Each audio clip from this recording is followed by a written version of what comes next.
যে তাসবিহটা আপনি সকালবেলা 100 বার পাঠ করবেন, আল্লাহ পাক রব্বুল আলামিন আপনাকে দ্রুত সম্পদের মালিক বানায় দিবেন। আমার আল্লাহ আপনাকে কোটিপতি বানায় দিবেন। দেখুন, আল্লাহ পাক রব্বুল আলামিনের কাছে সম্পদের কোনো অভাব নাই। আছে অভাব? এই যে আজকে আপনি পৃথিবীর টপ লেভেলের যাদেরকে আপনি ধনী মনে করেন, কোটিপতি মনে করেন, ব্যাংক ব্যালেন্সের মালিক যাদেরকে আপনি ভাবতেছেন, তারা তো আল্লাহ পাকের কাছে এই যে আটলান্টিক মহাসাগরের একটা বিন্দু পরিমাণ ছিটাফোঁটাও আল্লাহ তাআলার কাছে নাই। আল্লাহ পাক তো সারা পৃথিবী যিনি নিয়ন্ত্রণ করেন। আল্লাহ পাক বলেন, যাকে আমি আল্লাহ সারা পৃথিবীর 1 নাম্বার ধনী বানিয়েছি, আমি আল্লাহ পাকের কোটি কোটি লক্ষ লক্ষ মিলিয়ন ডলার থেকে কিঞ্চিত পরিমাণ একটু আমি আল্লাহ তাকে দান করলাম। আর সব কিছু আমি আল্লাহ নিজের কাছে রেখে দিয়েছি। বান্দা, আমি আল্লাহ হচ্ছি অডল ধন সম্পদের মালিক। আমি আল্লাহ পাকের কাছে চাও, তোমার সব চাও আমি আল্লাহ পূরণ করে দিব, তোমার অভাব অনটন আমি আল্লাহ দূর করে দিব। এক সাহাবী আল্লাহ পাক রব্বুল আলামিনের হাবিবের কাছে এসে বললেন, ইয়া রাসূলুল্লাহ, ওগো আল্লাহ তাআলার পয়গাম্বর, আমার ঘরে মারাত্মক লেভেলের অভাব চলতেছেন। নবী, আমার আমি বড় ক্রাইসিসের ভিতরে আছি নবীজি। আমার নবী ওই সাহাবীকে বললেন, সাহাবী তাহলে শোনো, আমি তোমাকে এমন একটা দোয়ার কথা বলে দেই, সে দোয়াটা তুমি প্রত্যেক দিন তুমি পড়বা, 100 বার পড়বা। কোন সময় পড়বা? রাতের বেলা পড়তে পারো, কোনো সমস্যা নাই, তুমি প্রত্যেক দিন 100 বার করে তুমি পড়বা। আল্লাহ পাক রব্বুল আলামিন তোমাকে অডেল সম্পদের মালিক আমার আল্লাহ বানায়া দিবেন। কারণ সাহাবায়ে কেরাম আল্লাহর হাবিবকে জীবনের চাইতে বেশি বিশ্বাস করতেন, জীবনের চাইতে বেশি মানতেন।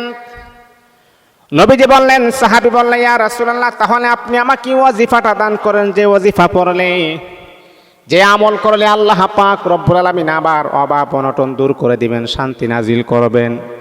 আমার আপনার নবী বলে, সাহাবীরা রে, তাহলে এই তাসবিহটা তুমি পড়বা, সুবহানাল্লাহি ওয়া বিহামদিহি সুবহানাল্লাহিল আযীম ওয়া বিহামদিহি আস্তাগফিরুল্লাহ। এই তাসবিহটা তুমি পড়বা। ওই সাহাবীটা চলে গেছে। চলে যাওয়ার পরে এই তাসবিহর উপর আমল করা শুরু করে দিয়েছেন। কারণ এমন একজন নবী বলেছেন, যে নবীজি কখনো কোনো বেঈমান, কাফের, ইহুদি, খ্রিস্টান, বৌদ্ধ, নাসারা, এমনকি সাহাবায়ে কেরাম বলেন, আমার নবীকে কখনো আমরা মিথ্যা কথা বলতে দেখি নাই, শুনি নাই, জানিও নাই। কারণ মক্কার যারা টপ লেভেলের যারা কাফের ছিলেন, নবীর বিরোধিতা যারা করলেন, তারাও কখনো বলেন নাই আল্লাহর হাবিব মিথ্যা বলেন। তারাই বিশ্ব নবীর নাম দিয়েছেন আল আমিন, মানে চরম বিশ্বাসী এমন একজন নবী, যেই নবী জীবনে কোনোদিন মিথ্যা বলে নাই। বেঈমান কাফেরদেরকে একজন জিজ্ঞাসা করলেন, ও মুহাম্মদ নাকি মিথ্যা বলে? তোমরা কি বলো? না না, আমরা জীবনে দেখি নাই যে মুহাম্মদ সাল্লাল্লাহু আলাইহি ওয়াসাল্লাম মিথ্যা কথা বলেছে। এটা আমরা দেখি নাই, কিভাবে আমরা বলবো? যেটা আমি দেখি নাই সেটা আমি কিভাবে বলবো? আমি মুহাম্মদকে দেখি নাই যে কখনো মিথ্যা কথা বলতে। একটা কাফের হয়ে আল্লাহর হাবিবের এইরকম সাক্ষী দিয়েছেন, না আমরা দেখি নাই, কিভাবে আমরা বলবো সে মিথ্যা কথা বলে? এই আমার বন্ধু, তাহলে আপনি এই তাসবিহটা আপনি পড়বেন, কমাস কম 100 বার আপনি পড়বেন।